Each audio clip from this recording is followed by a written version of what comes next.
This is Fox News First Early Edition. Welcome back. It is 6:42 now. Summer, of course, is here, and the sun's not going away anytime soon.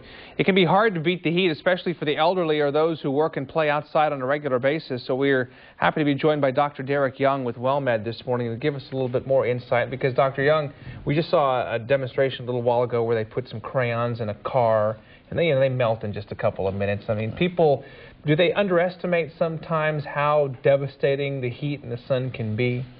Well, definitely. I think a lot of times people go outside and they try to do their regular activities, and when this heat is the way it has been here lately, it can have devastating effects in a matter of minutes, like you said, with those crayons. And if we're not proactive in our approach to maintaining good fluid intake and good hydration status, we could run into some problems very quickly. I know you work a lot with the elderly or older people here in our community. So what message would you give to them, and also about the young people too, who also need help in being taken care of sometimes? Well, our elderly are particularly vulnerable just because as we age, our body is not able to regulate the body's temperature. Plus, they tend to have more chronic medical conditions which inhibit our body's ability to regulate temperature as well. And there are certain medications that can inhibit that ability, as well as inhibit the body's ability to perspire or sweat. And then, we are in the summertime. Lots of young folks are out there playing sports, and it is very easy to become heat exhausted. So, again, we have to make sure we have frequent breaks and make sure we maintain a good fluid intake. Again, we have to remember that the fluids need to be non-alcoholic.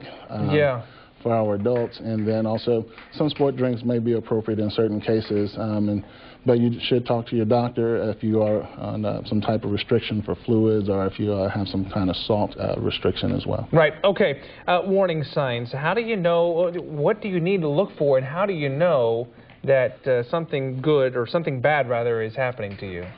Well, heat exhaustion can occur usually in a matter of minutes. Heavy sweating, dizziness, headache, nausea, muscle cramps, just feeling tired and fatigued. Those are some simple things to look out for.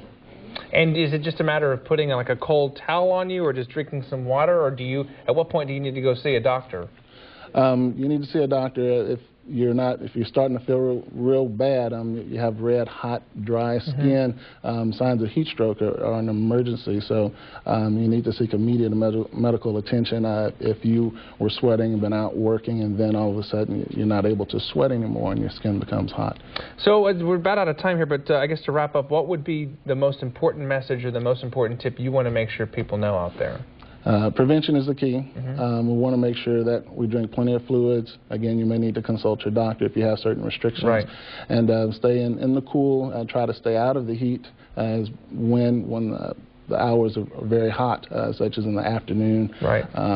So really that is probably the most important thing, is good fluid hydration and trying to avoid the heat. And don't be like me. Don't hydrate yourself with Diet Dr. Pepper is what you're saying. Right. The sodas aren't always so good when it comes to hydrating yourself. Dr. Young, thank you, sir. We appreciate your time this morning. Well, thank you for having us. Good information, even for people like myself, Sean, who have lived here most of my life. It's still, it takes some time to get used to this heat sometimes. Yeah, well, we'll need that information again today, as they're going to be heating up big time. Although right now, fairly comfortable in Pleasanton, down to 69. One of the cool spots.